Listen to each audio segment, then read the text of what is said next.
지난 시간에 이어서 계속해서 낙심에 대해서 함께 말씀을 나누겠습니다. 오늘 본문의 배경이 되는 마가복음 4장 37절에서 38절의 말씀을 제가 먼저 읽겠습니다. 큰 폭풍이 일어나고 파도가 배 안에 들이쳐서 이제 배에 물이 가득하게 되었는데 그분께서는 배 뒤쪽에서 베개를 베고 주무시더라. 그들이 그분을 깨우며 그분께 이르되 선생님이여 우리가 죽는 것을 돌아보지 아니하시나이까 하매 배를 타고서 갈릴리 호수 위를 지나고 있었던 예수님과 제자들에게 큰 풍랑이 일게 되었습니다. 파도가 심히 몰아쳐 배 안에까지 물이 들이치게 되었고 배에 물이 가득하게 되어 이제 자칫 잘못하면 배가 가라앉고 파손할 위기를 맞이하게 되었습니다. 그 시각 제자들은 어떻게든 살아남기 위해서 배 안에 들어온 물을 퍼내고 짐을 호수에 던지며 안간힘을 쓰고 있을 바로 그때에 예수님께서는 배 뒤쪽에서 평안히 주무시고 계셨습니다. 그 모습을 바라봤던 제자들이 예수님께 했던 말이 선생님이여 우리가 죽는 것을 돌아보지 아니하시나이까 였습니다.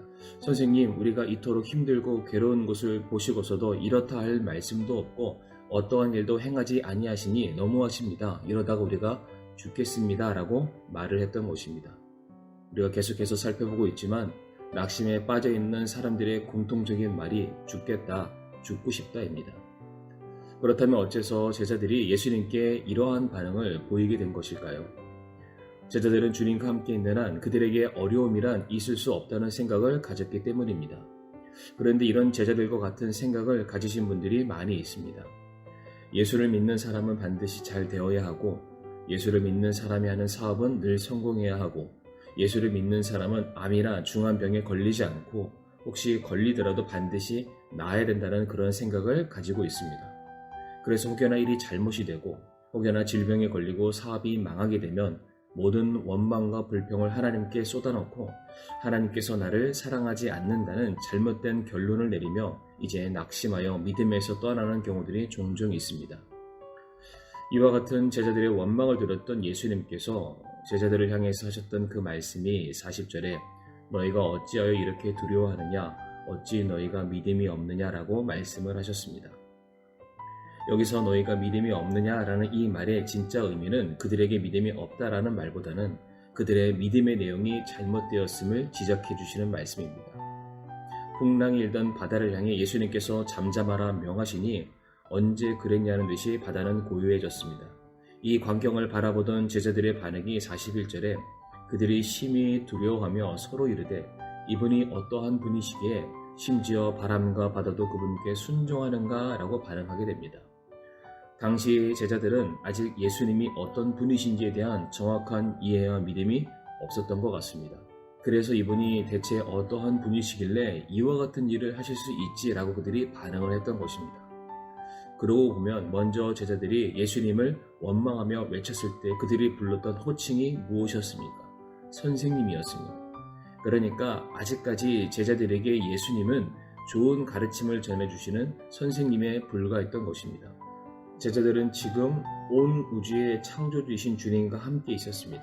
그리고 앞서 얼마 되지는 않았지만 수많은 기적을 일으키시는 능력의 주님을 그들이 이미 경험한 상황이었습니다.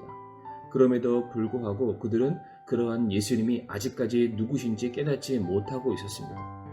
그들은 제대로 알지 못하시는 그분을 신뢰하지 못하였고 그래서 결국 두려워하게 되었던 것이며 이것이 그들이 낙심하게 된 진짜 원인이었습니다. 우리가 인생의 폭풍을 만날 때에 벌벌 떨면서 소망 없는 자처럼 두려워하고 걱정을 하고 있다면 그 근본 원인은 폭풍이 강해서가 아닙니다.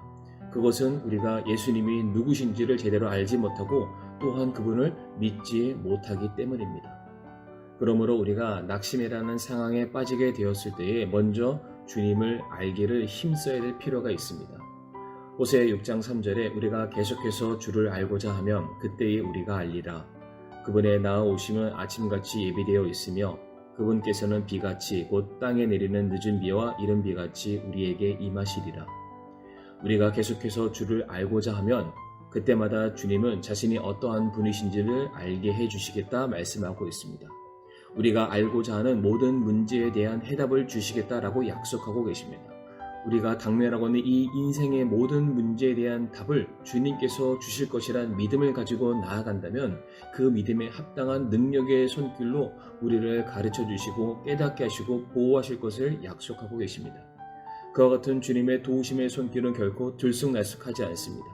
어둠이 몰려와도 잠시 후면은 광명의 아침이 반드시 찾아오듯 언제나 신실하게 우리를 도우시고 지키시는 분이시며, 또한 주님의 도우심의 손길은 늦은 비와 이른 비와 같이 적절하게 정확한 때에 우리의 모든 필요를 도우시는 분이심을 너희들이 알아야 된다라고 호세아 6장 3절은 우리에게 가르치고 있습니다. 그러므로 사랑하는 성도님들, 주님에게는 모든 인생에 대한 해답이 있음을 믿으시길 바랍니다. 모든 것을 아시고 모든 것을 행하실 능력이 있으시며 모든 것의 주인 되시는 분이 바로 우리의 주님 되십니다. 우리가 맞이하게 되는 수많은 어려움과 고난의 문제를 비록 우리는 이해할 수 없고 견뎌내기 힘들더라도 그래도 겨자씨만한 작은 믿음을 가지고서 그래도 내가 주님께 나아가야지, 주님께 나아가게 되면은 반드시 내가 당면한 이 모든 문제에 대한 답을 주실 것이라는 믿음을 가지고만 계신다면 주님께서는 놀라운 구원의 손길로 우리의 성도님들을 건져내 주시게 될 것입니다.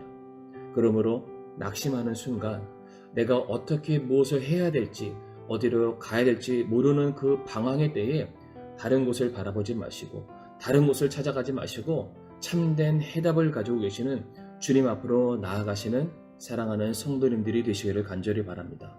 바로 그때에 우리 인생에 불던 풍랑은 잠잠해지게 될 것이고 우리가 가려된 곳으로 우리는 평안히 인도함을 받게 될 것입니다.